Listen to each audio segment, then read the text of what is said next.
بسم الله الرحمن الرحيم. أعزائي طلبة وطالبات الصف الثاني الثانوي، أهلا بكم في درس جديد من دروس مادة التاريخ. النهاردة إن شاء الله هنستكمل مع بعض الأخطار التي واجهت الدولة الإسلامية. الحصة اللي فاتت اتكلمنا عن الأخطار الداخلية، النهاردة هنتكلم على الأخطار الخارجية. طبعا الأخطار الخارجية هي تتمثل في أعداء الإسلام خارج دولة المدينة، وتضم سواء كل من المشركين من قبائل الأعراب اللي طبعا بتقودهم قريش، والعدو الخارجي وهو بقيادة مين؟ الروم. في البداية تحالف المشركين بقيادة قريش. كان النبي صلى الله عليه وسلم يعلم أن أول صدام سيكون مع قريش. إيه السبب في كده؟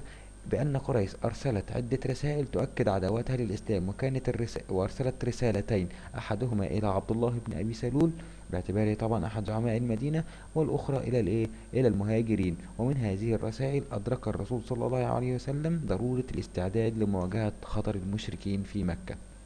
لذلك أرسل الرسول صلى الله عليه وسلم 4 غزوات و4 سرايا قبل غزوة بدر الكبرى. إيه ما السبب في إرسال ال4 غزوات وال4 سرايا؟ لجمع المعلومات وتعرف طريق تجارة قريش من أجل إضعافها اقتصاديا. طيب، الحروب ما بين الرسول صلى الله عليه وسلم ومع المشركين مرت بمرحلتين. المرحلة الأولى مرحلة الدفاع والحماية. المرحلة الثانية هي الهجوم وإنهاء تحالف المشركين نهائيا. هنكتفي بعرض نموذج، وهو غزوة فتح مكة. احنا عارفين ان صلح الحديبية سنة 6 هجرية كان من ضمن بنود الصلح ان من يدخل في عقد محمد وعهده، وفي عقد محمد صلى الله عليه وسلم وعهده دخل فيه، ومن اراد ان يدخل في عقد مع قريش دخل فيه. وبناء على ذلك دخلت قبيلة خزاعة مع الرسول صلى الله عليه وسلم، ودخلت قبيلة بكر في عهد مع مين؟ قريش. لم تحفظ قريش عهدها، وساعدت قبيلة بكر في العدوان على قبيلة خزاعة. فخشيت قريش من نتائج العدوان، فأرسلت أبي سفيان إلى الرسول صلى الله عليه وسلم يعتذر إليه رسميا، ولكن كل محاولات أبي سفيان فشلت. قرر الرسول صلى الله عليه وسلم السير إلى مكة، وأخفى عن الناس جهة الغزوة حتى يأتي مكة فجأة. طيب، ولما دخل الرسول مكة ووضع رأسه على راحته متواضعا لله يقرأ سورة الفتح، طاف بالبيت الحرام وهدم الأصنام، وقال صلى الله عليه وسلم آية الكريمة: وقل جاء الحق وزهق الباطل إن الباطل كان زهوقا. ثم صلى وقام بلال وأذن من فوق الكعبة، فبكى الرسول صلى الله عليه وسلم وأصحابه بكاء شديدا. ليه؟ لأن مكة كانت هي المدينة التي خرج منها الرسول صلى الله عليه وسلم، وهو مضطرا بسبب إيذاء مكة له. فدخلها الرسول صلى الله عليه وسلم وبكى بكاء شديدا، وعفى الرسول صلى الله عليه وسلم عن أهل مكة.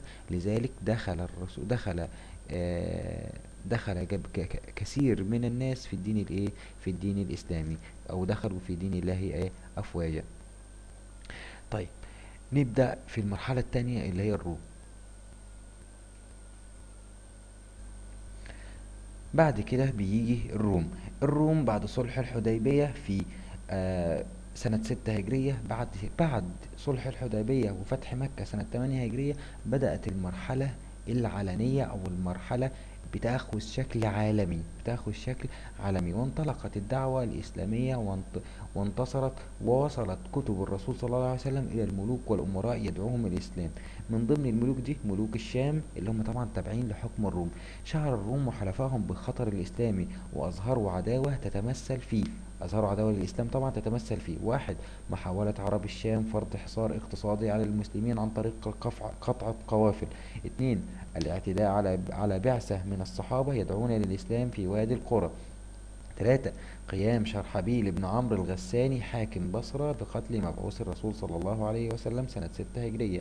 3، تهديد الحارس بن أبي شمر الغساني حاكم دمشق بإعلان الحرب على المدينة. رقم 4، الاعتداء على المعتنقين للإسلام من أهل الشام، فقتلوا والي مدينة معان بعد طبعا إسلامه.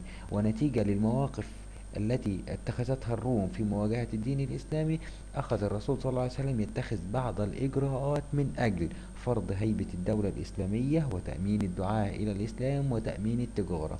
دي أسباب اتخاذ الرسول مواقف من إيه أو نتيجة ما هي أو ممكن حد يسألني ما هي الإجراءات التي اتخذها الرسول صلى الله عليه وسلم في مواجهة المواقف، أو مواقف عداء الروم، هقول فرض هيبة الدولة الإسلامية لمنع تكرار حالات العدوان.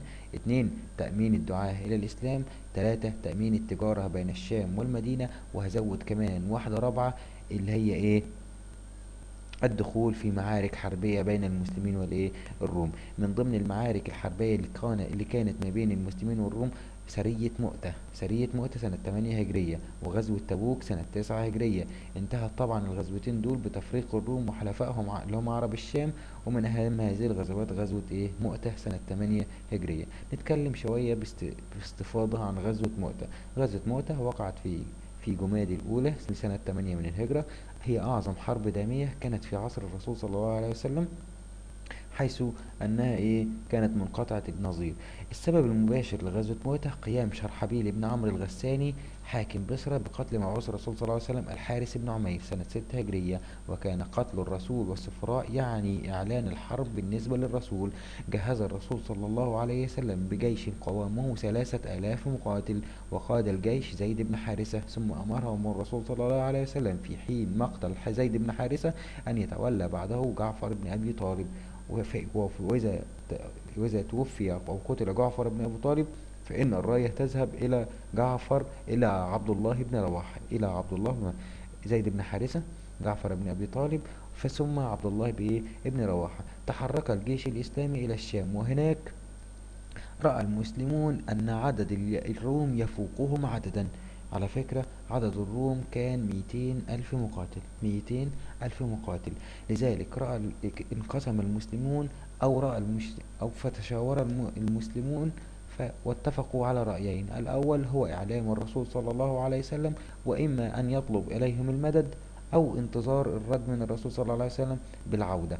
أما الرأي الثاني ملاقاة العدو، لأنه لن يمهلهم انتظار الرد والعودة غير محسوبة. طيب، أحداث الغزوة. تحصن المسلمين في مؤتة جنوب الكرك، وظل الرومان وحلفائهم وظنوا أو اعتقد الروم أن إبادة المسلمين لن تستغرق أكثر من ساعات. وتخيل يا مؤمن، 200 أو 3000 مقاتل في مواجهة 200 ألف جندي من جنود الروم وحلفائهم من العرب. تلك المعركة التي وقف العالم يشهد إليها بانبهار، ولكن إذا هبت رياح الإيمان فإنك ترى العجب. في البداية استشهد جعفر بن أبي طالب بعد أن خاض معركة طاحنة ما بين جنود الروم، وقتل الكثير منهم فاستشهد. ثم تولى بعده عبد الله في البداية زيد بن حارثة. ثم بعده توفي جعفر بن عبد المطلب، ثم بعده عبد الله بن رواحة. الحرب ما بين في غزوة مؤتة استمرت كم يوم؟ استمرت 10 أيام.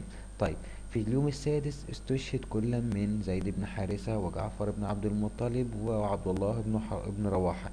وبعد مقتل عبد الله بن رواحة، اتفق المسلمون على أن تذهب الراية إلى أحد أو إلى شخص آخر أو قائد آخر، وهو خالد بن الوليد.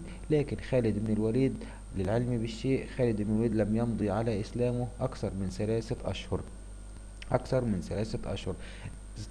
ظن خالد بن الوليد أو أدرك خالد بن الوليد أن خير وسيلة للخروج من هذه الحرب هي مكيدة يدبرها للعدو، أو يدبرها للروم، حتى ينجو بجيش المسلمين بأقل خسائر. ما هي خطة خالد بن الوليد؟ كانت خطة عسكرية تتسم بالدهاء والمكر.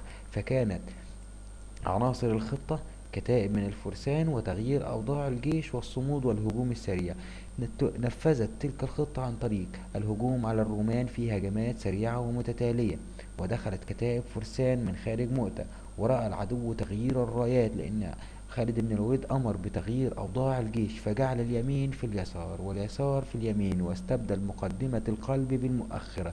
وعندما رأى العدو ذلك أدرك أنه أو اعتقد أن المسلمين قد جاءهم مدد، فتقاعس الرومان وتراجعوا في اليوم السابع من المعركة. ومع الليل بدأ خالد الانسحاب في شكل كتائب يحمي بعضها بعضا، خوفا من مطاردة الرومان لهم. وأما الرومان فظنوا أن الانسحاب كان كمينا لهم نصبه المسلمون لعلهم يتبعونهم فيجهزوا عليهم في مكان آخر. وبذلك نجح خالد بن الوليد في الخروج من غزوة مؤتة بأقل الخسائر، وقد قتل من المسلمين في هذا اليوم 13 شخصا، وقتل من الرومان 3350. عندك في الكتاب قايل لك وقد قتل من المسلمين عددا قليلا وقتل من الرومان أناس كثير. أنا قلت لك الرقم عشان أوفرها عليك. ما هي النتائج التي ترتبت على غزوة مؤتة؟ أول واحد أنها أول معركة كبرى وقعت بين المسلمين. اتنين، بين المسلمين والرومان طبعا. اتنين، تعرف المسلمين حقيقة قوات الرومان وأساليب قتالهم. تلاتة، مقدمة لفتح بلاد الشام وتحريرها من الرومان. أربعة، زعزعت هيبة الرومان عند العرب ورفعت معنويات العرب للقاء الرومان مرة أخرى، وحدث ذلك في معركة تبوك أو في غزوة تبوك سنة 9 هجرية. بعد أن أقام الرسول صلى الله عليه وسلم دعائم الدولة الإسلامية وربى الصحابة لقيادة الأمة من بعده بتذليل كل وجه دون ملل أو كلل، ولم يتنازل عن مبادئ دينه رغم التنكيل والتعذيب والموت. طبعا استقرت الدولة، وأدى النبي صلى الله عليه وسلم رسالة السماء إلى الأرض، فتوفي الرسول صلى الله عليه وسلم في 12 ربيع الأول سنة 11 هجرية 632 ميلادية، ودفن بالمدينة المنورة. وبعد وفاته استكمل المسلمون الفتوحات لنشر الإسلام حتى وصلت إلى حدود الصين شرقا وإلى غرب أوروبا. وهذا ما سوف نتعرف عليه إن شاء الله في الدرس اللي جاي، اللي هو فتوحات الإسلامية وانتشار الإسلام. أرجو إن انتوا تكونوا استفدتم في درس النهاردة، على أمل اللقاء بكم في درس جديد من دروس مادة التاريخ. شكرا وإلى اللقاء.